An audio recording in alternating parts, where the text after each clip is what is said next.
organization. Here is your latest Ilhan Omar report on Garage Logic. There's no such thing as past history. Good point. Your history. We can't get anything. I can't Words take it. mean Just something. won't play along. All the history is the past. What was the other one that really bothers you? 9 a.m. this morning. That's really annoying. I'll go with now. 4 God, I p.m. hate this that. afternoon. I hate that. Bergie pulled me aside one day and said, can I talk to you for a minute? Did you just play the Ilhan Omar update? Sure did, Joe. Well, from our friend Bill Glahn at the American Experimenter, what may be a first for the Feeding Our Future scandal, 11 defendants were inside the same courtroom at the same time this morning. That's yesterday morning. At the federal building in downtown Minneapolis. The occasion was the first edition of 6 scheduled monthly status conferences leading up to the Feb 2025 trial of the members of the Safari Restaurant Group. These are the lead defendants in the case, numbers 1 through 14, and include Amy Bach, number 1, former Feeding Our Future CEO. There are a total of 70 defendants charged so far in the larger Feeding Our Future scandal. And you know what? Thank God for a judicial system, because Walz hasn't done a thing, nor has he admonished the people he put in charge. Not attending today's session was defendant number 2, Abdi Kerm Idlay, who was one of 5 fugitives from justice in the case. Wonder if he's the one that got to go home to square things up in Africa and suddenly missed When's he coming back? When's he suddenly due? missed his plane home. Also not present was number 5, Ahmed Sharif Omar Hashim, who has already pled guilty and been convicted. The court has scheduled a window from Feb until May 2025 to conduct 3 trials of the remaining 12 Safari defendants. They'll do that in groups of 4 at a time. Attending via telephone was number 14, Abdiraham Ahmed, who now resides in Columbus, Ohio. The session began with only 10 defendants in the room. Number 6, Abdul Nur Salah, was missing, his whereabouts unknown. You may recall that Mr. Salah is the former policy aide to Jacob Fry. Mr. Salah finally arrived about a half hour late, attributing his tardiness to a family emergency. Oh, I'm sure. The judge's response was, text your lawyer next time. The judge admonished Salah and reminded all 12 defendants that attendance was mandatory. The judge warned that the next instance would prompt him to dispatch law enforcement to corral the absent defendants. We're getting to the good part. If this isn't good enough, bear with me. Besides Bach, the only other woman in this batch of defendants was Hamdi Omar, number 12, no relation to Ilhan Omar. This Omar is the youngest of the Safari batch of defendants. Hamdi's name came up in the previous Feeding Our Future trial in connection with a defense witness.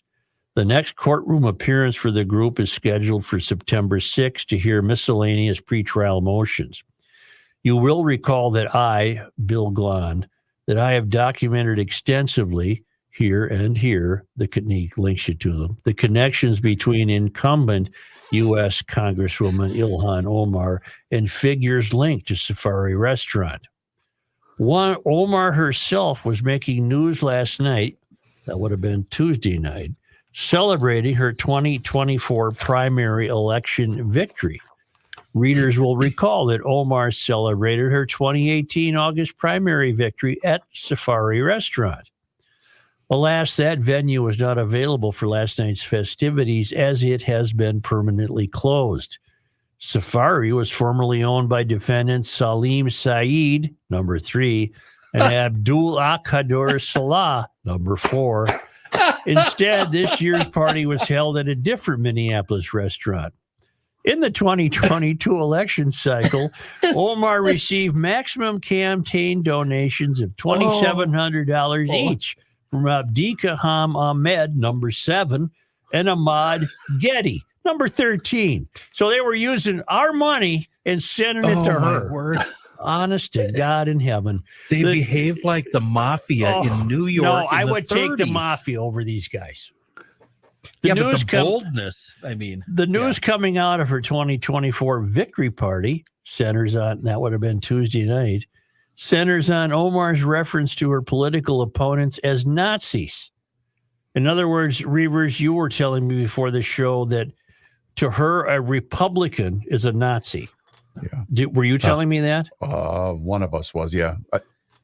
Because Don Samuels had the report of some Republicans, she was labeling Republicans Nazis. Correct. Literal Nazis. I mean, she's on camera saying that very thing. Given her notorious anti-Semitism, it seems odd that she'd be criticizing Nazis. Yeah. Speak of the irony God of this almighty. matter. The hypocrisy and the irony cannot be kept track of. But she knows how to play the game because she's just going to keep winning and getting elected. But it doesn't matter to the voters. Doesn't matter. And by the way, I'm so old. How old are you? How old are you? I remember suggesting that what if Ilhan was connected to the Feeding Our Future? And I can't, you guys remember the hate mail I got. Oh, you can't make that kind of a. Well, can I read this? The news coming out of the 2024 victory party centers on Omar's reference to her political opponents as literal Nazis. Mm-hmm. But I'm, Bill Glahn writing this, I'm more interested in the event's attendees. It appears that Omar had a celebrity guest at last night's victory party. At the victory party, Omar gave interviews to reporters, including local Somali language correspondents, a TikTok account holder under the handle Guhadishi posted a video of each encounter. Here's a screenshot of the video. The TikTok account appears to belong to Guhad Hashi Saeed, defendant number 27 in the Feeding Our Future case. So she wouldn't come on Garage Logic, which just represents normal Minnesotans, but she'll talk to defendant number 27 because he has a TikTok account. She's a hell of a representative for all of you people in District Joe, 5. she's fighting for us. Yes, she is. They don't care at all, Joe. They do not care. You may recall that in prior election campaigns, Guhad served as a campaign volunteer before Omar, and that was either before or after he became number 27. Much easier to refer to him as 27. Back in 2020, the website Powerline described Guhad as Ilhan Omar's enforcer. The enforcer? She was one of his strongmen. Fast forward to last night. Here are two images from Omar's party, and there they are. On the left, the man circled at Obama's party is believed to be Guhad. Omar herself appears in this picture. On the right is a selfie of Guhad on a screenshot taken from his TikTok video. A Facebook page under the name Guhad Hashi is also celebrating Omar's victory. Guhad himself briefly ran for public office in 2018, but then realized he could gain far more money. No, it doesn't say that. He held his own campaign event, as you guessed it. Where did he hold it? At the Safari Restaurant. Yeah, Where Of else? course. Nobody goes there. It's too busy. After Yogi. After last night, Omar is advancing to the general election. Guhad Hashi Saeed is preparing for his courtroom trial in the Feeding Our Future case, scheduled to begin in October of 2025. Guhad's next in-court appearance is scheduled for September 10. In other Feeding Our Future news yesterday, defendant 68. You know 68? I know Sure. 67. You know it's 27. 27. That's Yeah. Fadumo, isn't it? Yeah, that's right. Kenny I know knows him. 68. Kenny, Yeah, yeah. 68 is Fadumo Yusuf. Made her first appearance in federal court with the help of a court-provided language interpreter. That probably doesn't cost us that much, does it? She was formally arraigned in the case. The trial date for Yusuf and her 6 co-defendants has yet to be set. Well, this is more fun than you can Shake a stick at. shake a stick at, You isn't know? it? And so, Question. yes. Do you suppose the voters of 5 realize she's been linked to the Feeding Our Future defendants? I'll use your think answer. they even know that? I'll use your answer to answer you. Apparently, they just don't give a damn. If she was, in fact, herself a defendant and then found guilty, do you think they would still vote for her? Yes. In 5? Yes. Yeah, so do I. Yes. So do I.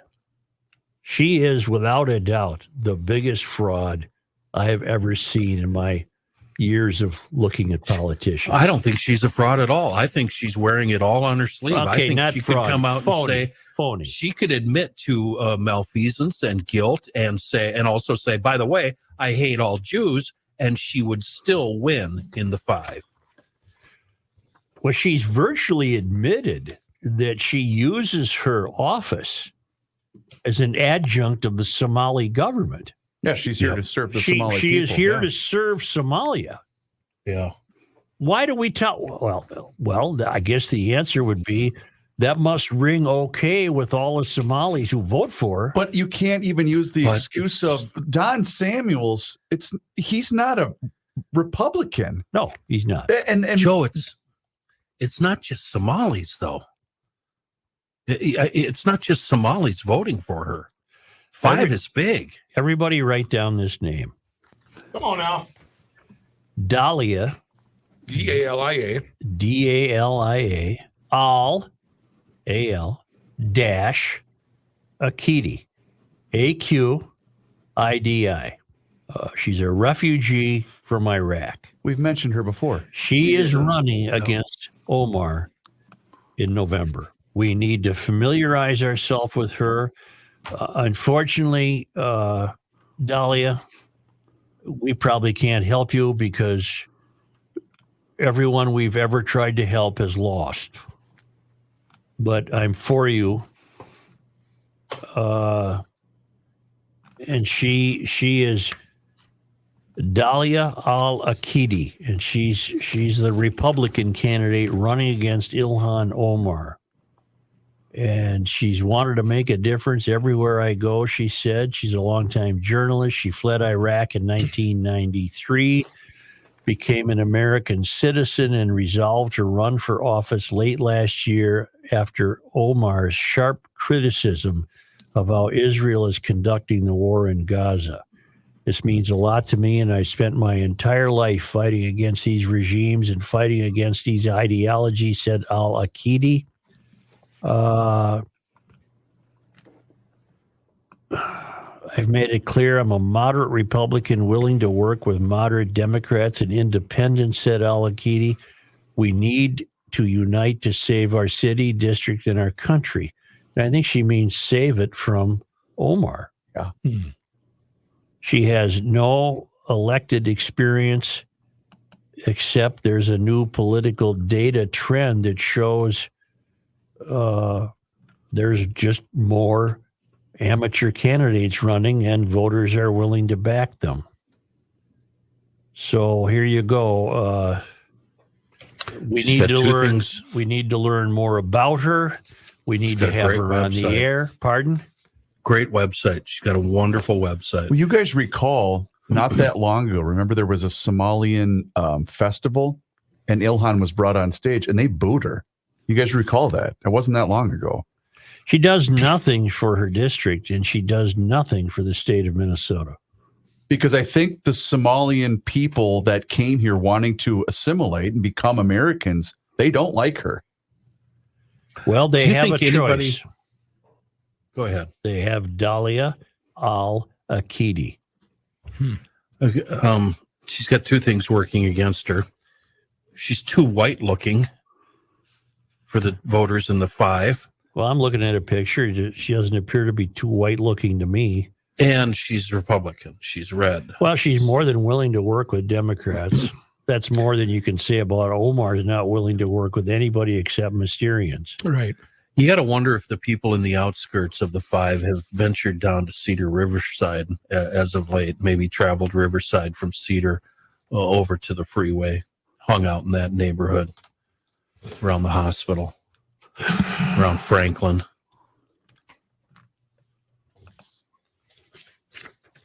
Should we have her on, or do you not want to jinx her? It's a shame. It's a shame that we would be jinxing her. to have her on. Well, we have to. Well, let's put it this way. Is anybody in the five listening to us, and do they care about what we say? Well, Or we've got listeners in the belly of the beast.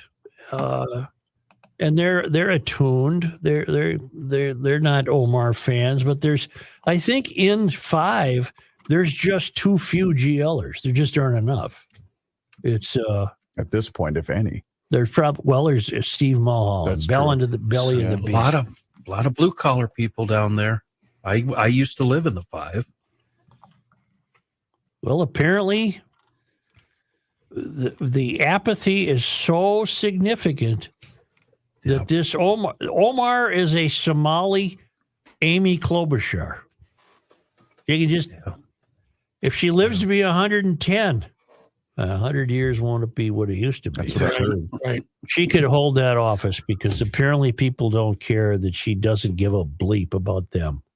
She's Trump-like. She doesn't care about the people. She's in it for herself. Yep.